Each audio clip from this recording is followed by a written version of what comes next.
nossa convidada hoje do programa Medicina Estética é a doutora Fábia Valente, dermatologista, regente da clínica Fábia Valente Dermatologia, famosa aqui na cidade, e que vai conversar conosco sobre as novidades em dermatologia, que são muitas, inclusive. Tudo bem, doutora? Oi, tudo bem, doutor Leão, como vai? Tudo em paz. Doutora, quais são os tipos de lasers e suas aplicações? Os lasers, eu acho que eles foram um grande ganho na estética, de uma forma geral, né? Na medicina também, né? Para as doenças, eles começaram por aí. E hoje eles são tecnologias que têm maior especificidade, ou seja, a gente tem aquele laser que trata o pelo, a gente tem aquele laser que trata o pigmento, que trata a cor, que trata a tatuagem. Tem aquele laser e às vezes tecnologias que não são laser, como por exemplo radiofrequência e ultrassom, mas que o paciente ele entende tudo como laser e que trata a flacidez de pele. Então hoje, para cada situação, a gente tem uma tecnologia que pode nos atender. Lógico que todas as tecnologias elas têm uma ação conhecida e limitada. Então, para tratar uma cicatriz de acne, por exemplo, a gente vai usar um tipo de laser mais agressivo, que a gente diz ablativo, que vai sangrar, que vai ferir, machucar a pele. Já para tratar a flacidez, a gente usa, por exemplo, ultrassom microfocado, que ele vai na profundidade, ele chega até o músculo e dá uma ajudinha no músculo, e que faz esse músculo levantar e levantar junto à pele também. Nunca a gente, quando faz esses tratamentos, a gente tem uma expectativa de ser um tratamento com resultado similar ao tratamento cirúrgico. Ele é um tratamento que vem como um tratamento coadjuvante, parceiro, retarda um pouco a cirurgia ou compõe junto com a cirurgia um resultado mais bonito, mais natural. Então, hoje o laser ele tem assim, múltiplas aplicações. Eu acho que se a gente tivesse que eleger uma única tecnologia, seria muito difícil, porque elas são mais específicas.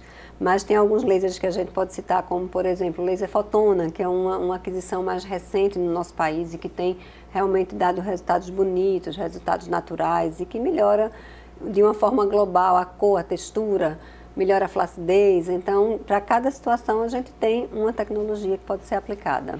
O clima tropical dessa nossa região atrapalha em alguma coisa o uso do laser?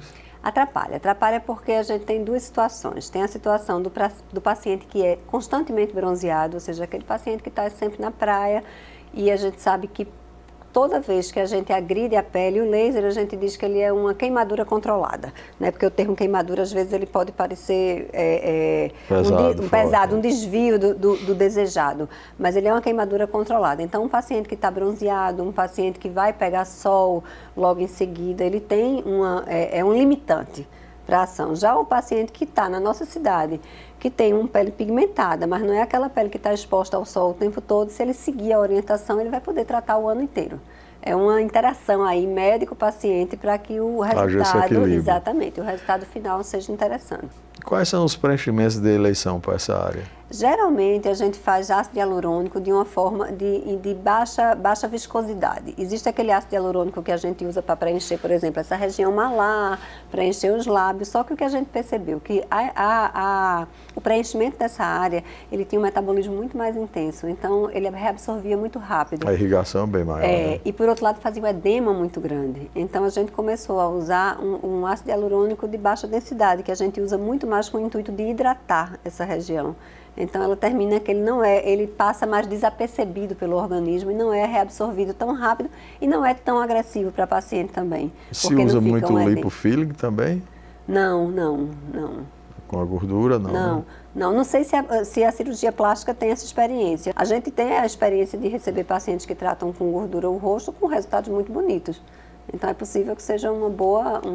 Já devido a ter uma irrigação grande nessa área, a absorção ela é muito maior. Aliás, é muito menor. Né, para a gordura, maior para os preenchedores. Como é que é feita a associação com os procedimentos injetáveis e o laser? Primeiro a gente faz, podemos fazer numa única sessão, Só que muitas vezes, assim, o laser ele não dói. Então, quando você, que é diferente do laser para tratamento de rejuvenescimento.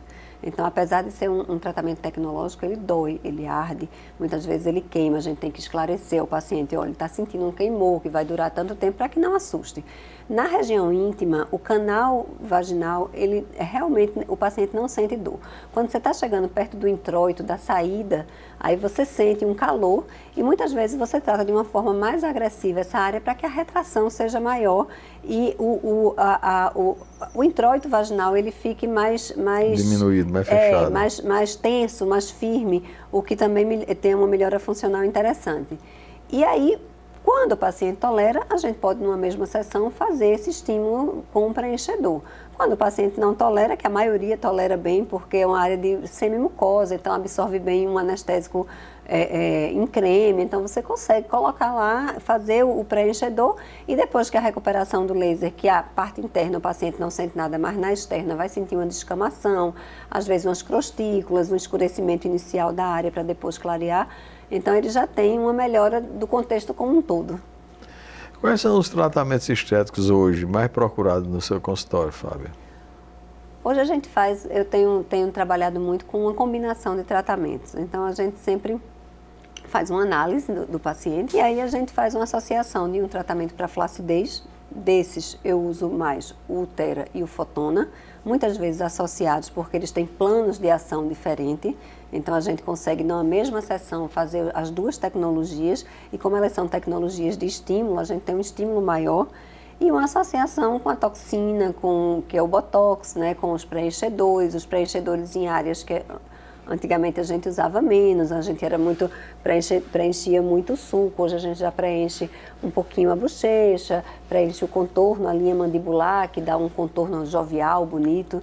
Então, a combinação de tratamentos. Mas em termos de laser, se a gente tivesse que eleger, eu diria que o Ulthera e o Fotona, eles têm um lugar de destaque. São os campeões.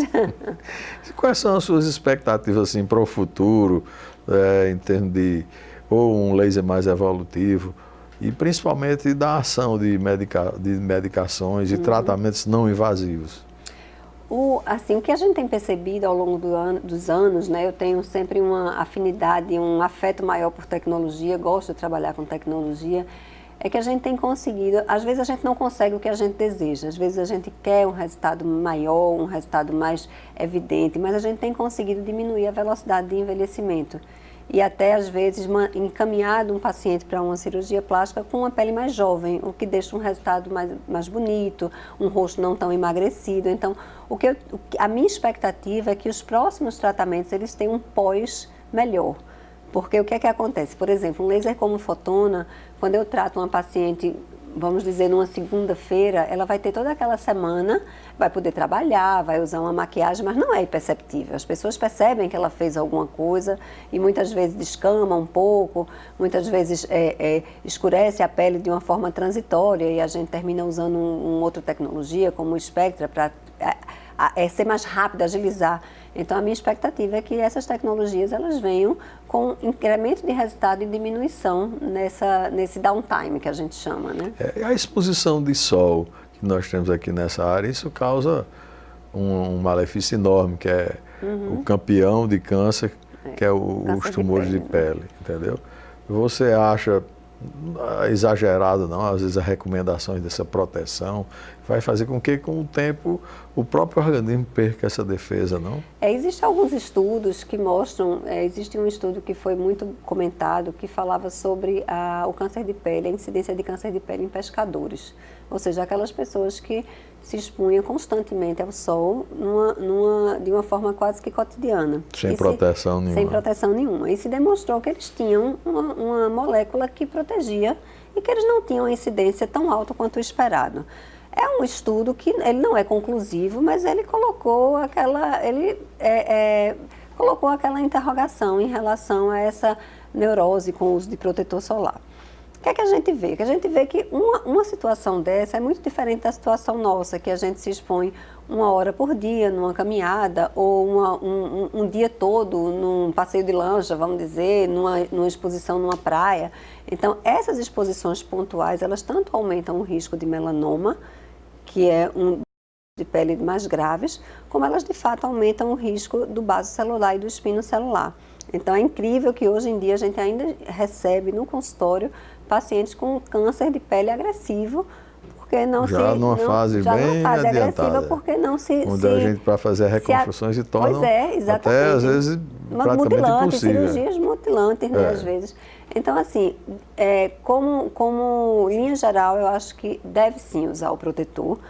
Existem já alguns estudos mostrando que essa luz visível, a luz dos computadores, das salas de trabalho, elas também têm um grau de agressão, por isso que hoje a recomendação da Sociedade Brasileira de Dermatologia é que se use protetor solar com pigmento, porque o pigmento protege da luz visível, mas a gente vai estar sempre numa cidade muito exposta ao sol. Então, o sol não é proibido, ele apenas tem que ser comedido. E a outra coisa é a destruição da camada de ozônio. Com essa destruição, o raio que passa não é o mesmo que passava há 10, a 20, a 50 anos atrás. Então, é um raio que vem com mais agressão. Ele não tem um filtro natural. Então, isso também faz com que a gente comece a ter necessidade de se proteger. Se você pensar em um sol 30 anos atrás, uma pessoa branca, a gente não sabe como ela tolerava, porque hoje é intolerável você ir para uma praia e ficar o dia todo na praia sem proteção. Eu botava Coca-Cola com óleo. Coca-Cola, no meu tempo. Bronzeador, né? De tudo que era qualidade. Fábio, agradecemos a sua participação, uma entrevista bastante esclarecedora, tanto para nós como para o público em casa, e pedimos que você passe seu contato para alguém que quiser informação mais efetiva, mais segura, ou até mesmo uma consulta com você. Isso. Muito obrigada também pela oportunidade. A nossa clínica está em Boa Viagem, no Trade Center, o telefone é 3327-6305, e nós teremos o maior prazer em receber os pacientes interessados em tanto tratar doenças de pele como tratar estética. Fábio, obrigado pela entrevista também. E pedimos a você em casa que não saia daí, que logo mais estaremos de volta com outro bloco de Medicina Estética.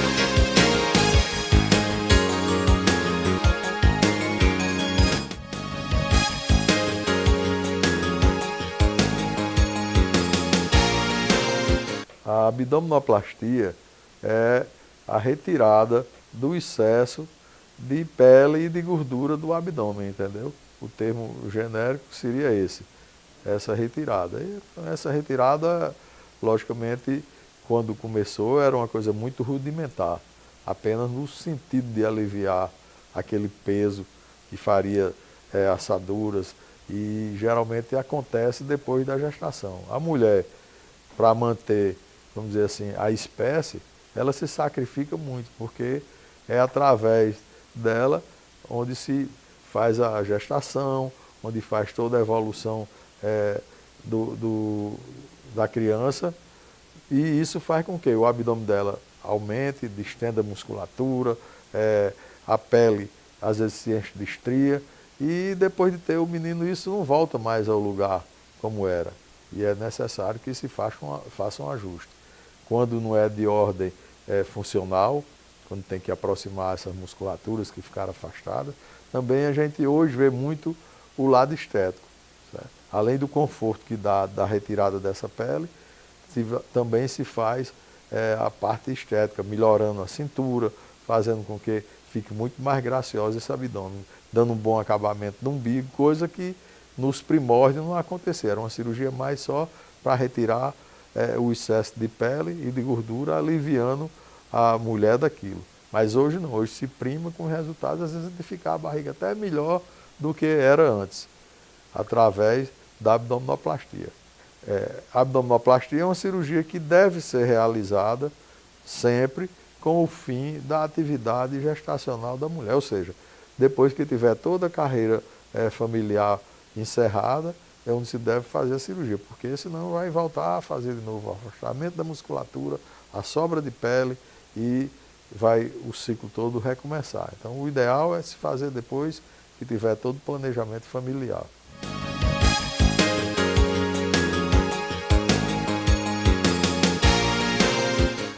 As estrias é um calo dentro da cirurgia plástica, dentro da dermatologia, porque o que é a estria? A estria é uma cicatriz que se faz por baixo do derma, onde você corta, mas quando chega na pelezinha lá em cima mesmo, ela não rompe, então fica aquela coisa alargada. Se por acaso a área de estria for compreendida dentro da área que a gente vai retirar do abdômen, que geralmente é da parte umbilical para baixo, essas estrias elas vão sair.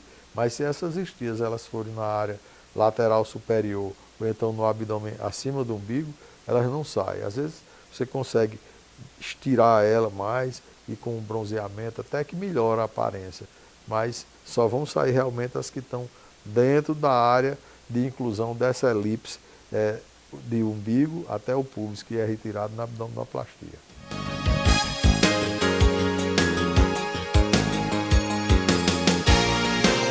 A cirurgia de abdominoplastia, devido a esses refinamentos que eu já falei anteriormente, para melhorar a cintura, para poder fazer com que a paciente fique mais esbelta, se usa muito lipoaspiração para coadjuvar, e isso alargou um pouco o tempo da cirurgia, mas a cirurgia que normalmente se começa o paciente de bruços, faz aspiração dos flancos, depois faz aspiração do retalho, quando ele é mais gordo, junta toda a musculatura, refaz o umbigo, e é uma cirurgia que dura em torno de umas 3 horas e meia, mais ou menos.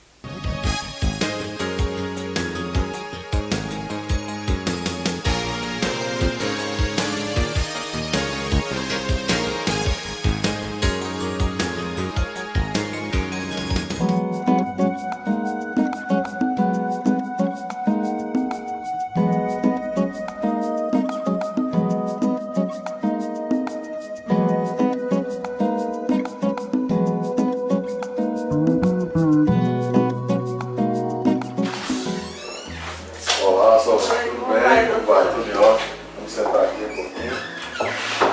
Solange, por que você está aqui? Bom, doutor, busco fazer uma cirurgia de rejuvenescimento. Eu tive alguns problemas na família, tive perdas, foram coisas difíceis que eu passei, já superei, mas agora eu acho que eu me encontro num momento em que eu quero olhar para mim, dar um pouco de atenção, e tem algumas coisas que me incomodam nesse processo. O que lhe incomoda? O rosto, né? A minha face. Eu perdi peso com muita rapidez, eu vejo que eu tenho uma flacidez, e isso tem me incomodado bastante. Então vamos resolver. Assim eu espero, se for possível, assim Vamos eu espero. resolver para poder você voltar a melhorar a sua autoestima. Na verdade é isso mesmo que eu busco. Você é bonita, tem uma formação de rosto boa, uma pele boa. Não resta dúvida que a gente vai ter um excelente resultado.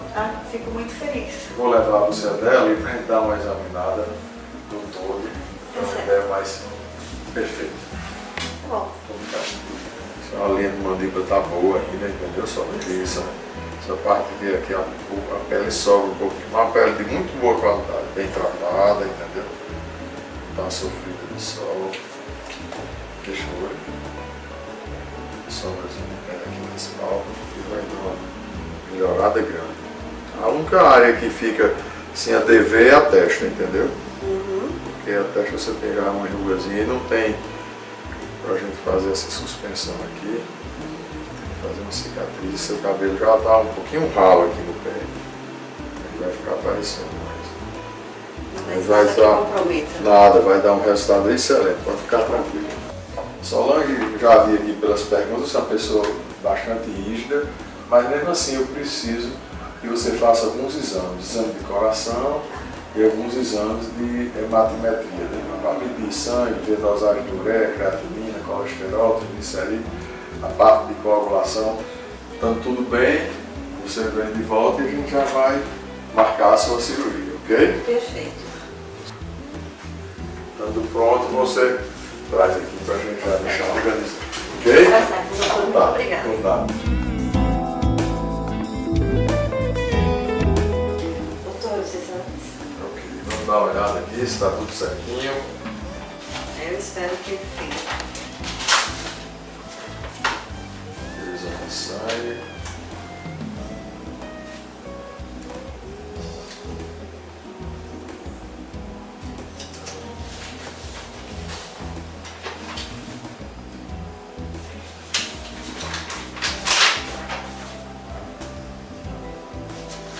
grau 1. Doutora Aristéia, né, que fez? Isso. Solange está tudo tranquilo. É só a gente marcar o dia agora. Que bom. Há alguma dúvida a respeito da cirurgia? Sim, gostaria de saber, né?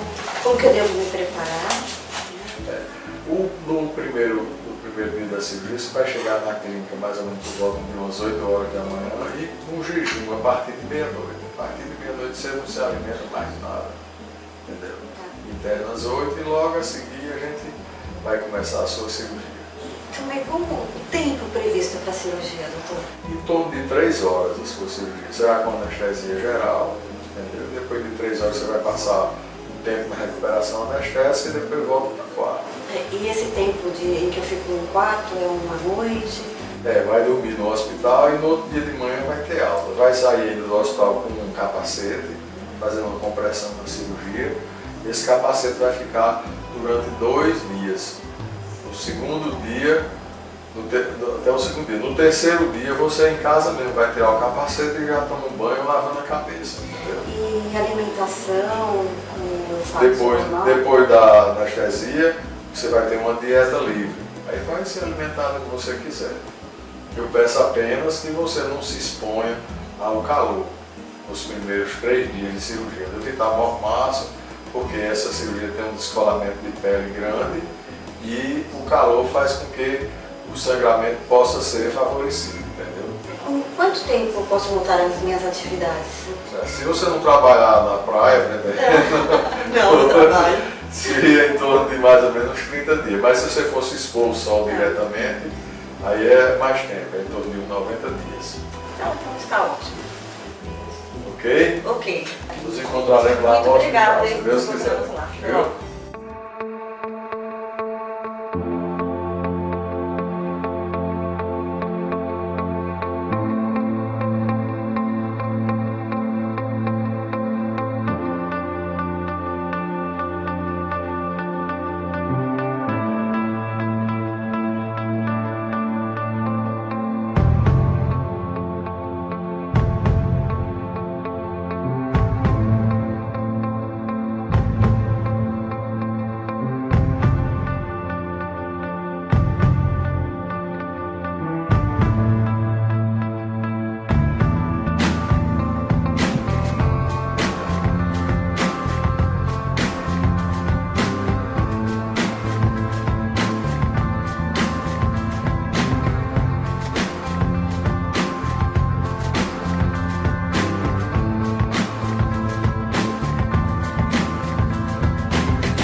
dias?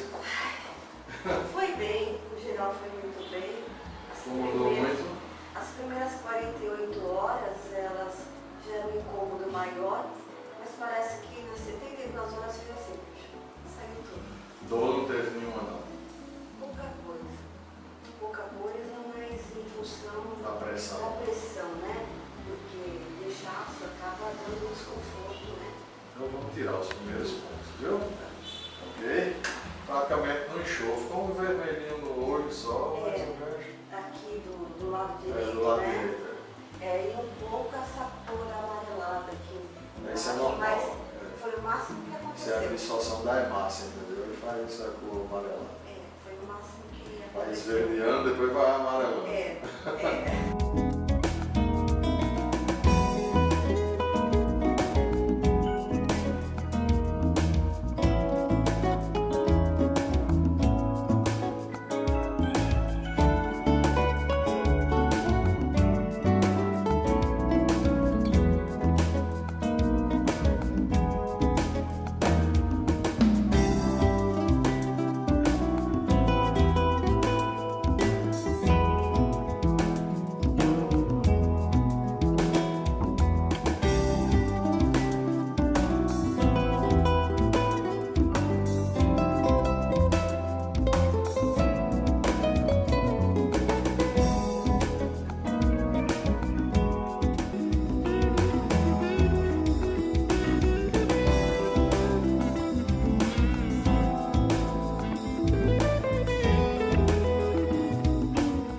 E aí, Solange, tranquila?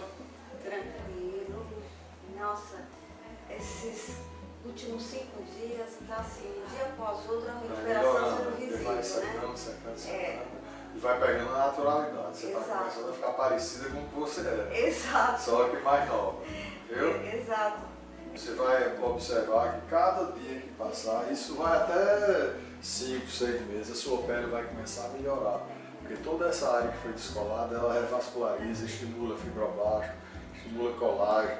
E a qualidade da pele, você já tem uma pele boa, né? Sem marca de espinha, pele branca, com o descolamento da cirurgia, isso ainda vai melhorar mais ainda. 2 dias eu fiz drenagem, então já estou sentindo essa parte com uma sensibilidade maior. Certo. Né?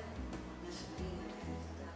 Então ela Já, fez já secou mais. Já secou, né? Mas já digo, e você pode ir para qualquer lugar que ninguém nem disse que você fez uma parte de hoje, tá? Bem, Então, doutor, contente. suas pacientes aí estão elogiando. Ah, Eu estou feliz. então isso aqui é mais importante.